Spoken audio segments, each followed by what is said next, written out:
اور اس سے اس کا کل حاصل بھی کم ہو جائے، تو وہ کیوں نہ اپنی پیداوار کو کم کر کے دیکھیں۔ یہاں پہ یہ دیکھیں، یہاں پہ کیا ہو جائے گا، پیداوار اس کی زیادہ ہو جائے گی، یعنی کیو سے او ایم کرے گی، اور قیمت اس کی obviously کیا ہو جائے گی، نیچے اس کی گر جائے گی۔ تو وہ نیچے اپنی قیمت کیوں لے کے آئے، زیادہ مقدار پر ہے اور چیز کی قیمت کم کیوں کرے، جبکہ اس کو کم مقدار پہ زیادہ قیمت مقرر کر کے اس کو کیا ہو رہا ہے، غیر معمولی منافع حاصل ہو رہا ہے۔ اب جہاں طلب کی لچک اکائی کے برابر ہے یہاں پہ بھی نہیں کرے گی، کیونکہ یہاں پہ مختم حاصل کیا ہوتے ہیں، منفی ہوتے ہیں۔ اب آپ کو پتہ ہے یہ والا جو ہمارا پورے کا پورا پورشن ہے، یہ پیچھے ہم نے اجارہ داری کے تحت اور مکمل مقابلے کے تحت قیمت کے تعین میں ہم نے سارا پڑھا ہوا ہے۔ اب وہ کیا کرتے ہیں، مختم حاصل صفر ہے۔ اب یہاں پہ دیکھیں اس پہ بھی کیا ہو رہا ہے کہ اس پہ اس نے اپنی مقدار کو بڑھایا بھی، لیکن اس کے باوجود اس کی قیمت نہیں بڑھ رہی، تو وہ کیا کرتی ہے، وہ وہاں پہ چیز پیدا کرتی ہے جہاں پہ طلب کی لچک اکائی سے زیادہ ہوتی ہے، لہٰذا جہاں کے اوپر اس کے کل حاصل بھی زیادہ ہوتے ہیں، جہاں پہ فرم منافع میں ہوتے ہیں، اس لیے فرم او کیو مقدار پیدا کرتی ہے، او پی قیمت مقرر کرتی ہے، اور اس طریقے سے طلب کی لچک اکائی سے، لہٰذا ہم کہتے ہیں کہ مصارف پیدائش پازیٹیو ہوں، اجارہ داری کی قیمت ہمیشہ اس نقطے پر کہاں وہاں پیدا کرتی ہے جہاں پہ طلب کی لچک اکائی سے زیادہ ہوتی ہے۔ یہ یہاں سے یہاں تک اور پیچھے سے یعنی یہاں سے سٹارٹ ہو کے یہاں تک سوال نمبر 3 کا ہمارا آنسر بن جاتا ہے، یہاں پہ ہمارا کمپلیٹ ہو جاتا ہے آنسر۔ کوسچن نمبر 1، 2 اور 3 ہمارے آنسر جو ہیں وہ کمپلیٹ ہو گئے، ٹھیک ہے۔ اب یہ والی بات ہے، یہ خیر آپ نے جو ہے آپ کی نالج کے لیے ہونی چاہیے، کیونکہ بعض اوقات وہ پوچھ بھی سکتے ہیں کہ اجارہ داری کی کیا پازیٹیو ایفیکٹس ہوتے ہیں، کیا نیگیٹو ایفیکٹ ہوتے ہیں، اس کے جو ہے وہ معاشرے کے اوپر کون سی اجارہ داری اگر ہو تو معاشرے پہ کون سی اچھی چیزیں ہوتی ہیں، معاشرے میں کون سی بری چیزیں ہوتی ہیں۔ اب ہم یہ دیکھتے ہیں کہ اجارہ داری کے پازیٹیو ایفیکٹ کیا ہیں۔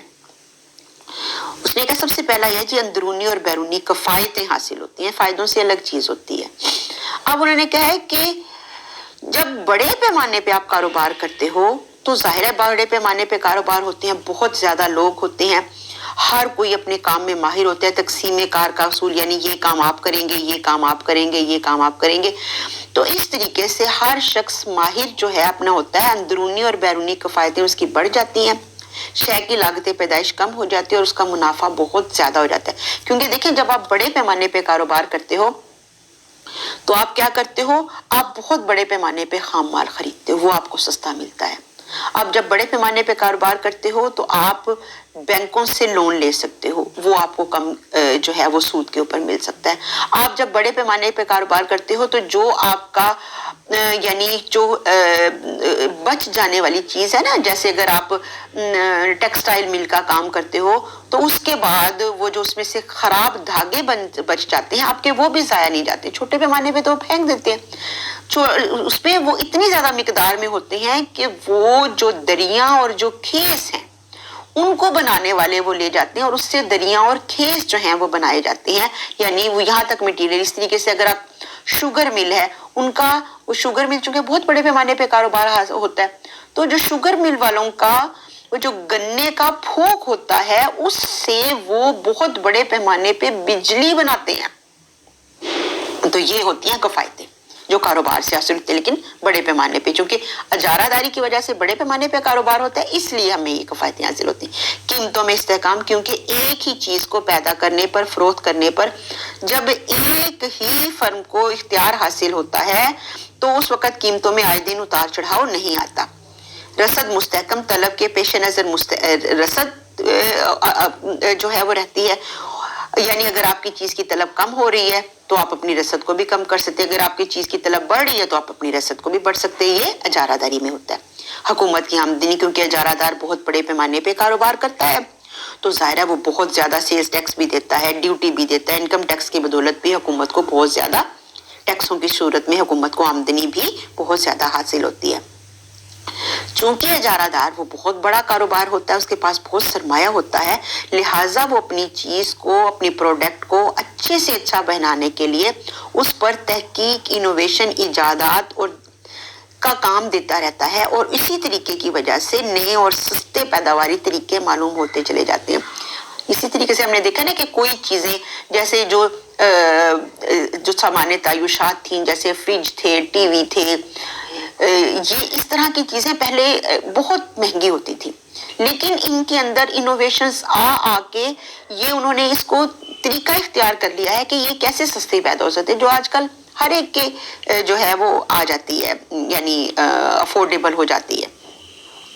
اجارہ داری کے تحت کسی اشتہار پبلسٹی کی ضرورت نہیں ہوتی۔ کیوں نہیں ضرورت ہوتی؟ کیونکہ وہ چیز ہی صرف ایک ہوتی ہے، اس کو بتانے کی ضرورت ہی نہیں ہوتی، جن لوگوں کو اس کی ضرورت ہوتی ہے وہ اس کمپنی سے خرید لیتے ہیں۔ یہ تو اجارہ داری کے کیا ہو گئے پازیٹیو ایفیکٹس۔ اب اجارہ داری کے برے اثرات کیا ہوتے ہیں؟ نمبر 1، اجارہ دار اپنے وسائل سے بھرپور استفادہ نہیں کرتا، کیونکہ وہ چاہتا ہے شے کو کم مقدار پہ پیدا کرے اور زیادہ سے زیادہ قیمت رکھے اور غیر معیاری معمولی منافع کماتا رہتا ہے، اس لیے بہت سے وسائل اس کے بیکار بھی ہوتے ہیں جو کہ قومی نقطہ نظر سے اچھے نہیں ہیں۔ یہ والی بات۔ اس کے بعد ہے کہ اجارہ دار اپنی پسند لاتا ہے، وہ صارفین کی پسند نہیں رکھتا، ان کے ذوق کو اہمیت، یعنی جو چیز وہ چاہے وہ پیدا کرتا ہے جس طرح کی، اور صارفین کو وہ خریدنی پڑتی ہے کیونکہ ان کے پاس کوئی آپشن نہیں ہوتا، اس شے کا کوئی قریبی نعم البدل موجود ہی نہیں ہوتا۔ اس کے علاوہ کیا ہوتا ہے؟ اجارہ دار چونکہ بڑے بڑے سرمایہ دار ہوتے ہیں، ان کے پاس پہلے ہی کافی دولت ہوتی ہے، اس کے علاوہ وہ غیر معمولی منافع کما کے بھی مزید دولت کرتے چلتے ہیں، وہ امیر سے امیر ہوتے ہیں جبکہ وہ اپنی شے کی بلند ترین قیمت رکھتے ہیں، چونکہ وہ قیمت صارفین نے خریدنی ہوتی ہے، اس لیے صارفین کا استحصال ہوتا ہے اور لوگوں کو کیا ہوتا ہے، وہ امیر ہوتے ہیں اور لوگ غریب ہوتے چلے جاتے ہیں۔ اجارہ دار نئے لوگوں کی حوصلہ شکنی کرتا ہے، وہ نئے لوگوں کو کاروبار میں داخل نہیں ہونے دیتا۔ کیسے نہیں داخل ہونے دیتا؟ بعض اوقات اگر وہ دیکھے کہ اس کا کوئی قریبی نعم البدل آ رہا ہے تو وہ اپنی چیز کی قیمت کو اتنا کم کر دیتا ہے کہ جو نئے آنے والا ہے وہ اس کم قیمت پر اس چیز کو پیدا ہی نہیں کر سکتا، کیونکہ جو نئے آنے والا ہے نا وہ تو عارضی طور پہ بھی نقصان نہیں برداشت کر سکتا، لیکن چونکہ یہ پہلے سے کاروبار کر رہا ہوتا ہے اجارہ دار، تو یہ اپنی چیز کو یہ نقصان برداشت کر لیتا ہے تاکہ اس بندے کو بھگا دے۔ اب وہ کتنے عرصے نقصان برداشت کرے، ہو سکتا ہے یہ سال کے لیے اپنی قیمت کو کم کر دے۔ اب وہ یہ تو نہیں کرتا کہ وہ پروڈکشن اپنی دیتا رہے اور نقصان اٹھاتا رہے، کیونکہ نئے کاروبار جو ہے وہ اس طریقے سے نئے لوگوں کی حوصلہ شکنی ہوتی ہے۔ اجارہ دار عام طور کے اوپر پرانے طریقے اختیار کرتے رہتے ہیں نئی ایجاداتوں پہ، کیونکہ ان کو پتا ہوتا ہے نئے اور بہتر طریقہ پیدائش اختیار کرنے میں ان کو کوئی تعاون نہیں ہوتا، تو وہ اپنی چیز کو ہی کہ ان کو ہی خریدتے رہے۔ اگر ان کو ہو کہ میں ہماری کوئی اور ہماری جیسی چیز، اگر ہاں ان کو یہ ہو نا کہ کوئی دریافت کرنے کی کوشش کر رہا ہے، پھر وہ کچھ کر لیتے ہیں لیکن نہیں کرتے۔ اجارہ دار چونکہ ملکی دولت کا بہت بڑا حصہ ان کے پاس ہوتا ہے، یہ لوگ بجائے حکومت کو ٹیکسوں دینے میں اپنی ذاتی عیش و عشرت کے اوپر خرچ کرتے ہیں، بیجا خرچ کرتے ہیں، بیجا اسراف کرتے ہیں، اور بجائے جو ہے وہ مزید آگے سرمایہ کاری بڑھے تو اس سے سرمایہ کاری کا عمل بہت متاثر ہوتا ہے۔ یہ اجارہ داری کی غیر مستحقیاں ہو گئی۔ یہاں پہ آپ کا آج کا چیپٹر جو ہے کوسچن نمبر 1، 2 اور 3 جو ہے وہ ہمارے کمپلیٹ ہوتے ہیں، اور یہ بہت امپورٹنٹ ہے، آپ نے ان کو بہت اچھے سے کرنا ہے، بلکہ یہ چیپٹر ہی بہت امپورٹنٹ ہے، تو آپ نے اس کو بہت اچھے سے کرنا ہے، کلیئر کرنا ہے، ٹھیک ہے؟ ہو تو آج آپ لوگ مجھ سے واٹس ایپ پہ کچھ نہیں پوچھ رہے ہو، کیا آپ لوگوں کو سارے لیکچر بہت اچھے سے سمجھ میں آ رہے ہیں، سارا کچھ کلیئر ہو رہا ہے، پھر تو بہت اچھی بات ہے۔ لیکن آپ مجھے واٹس ایپ کے اوپر، آپ مجھے ہر لڑکی جو ہے وہ لازمی بتائے کہ کیا آپ لوگوں کو سارے لیکچر بہت اچھے سے سمجھ میں آ رہے ہیں، کوئی آپ کو پرابلمز تو نہیں ہے، ٹھیک ہے؟ چلے جی، ٹھیک ہے جی، اچھا جی، اللہ حافظ۔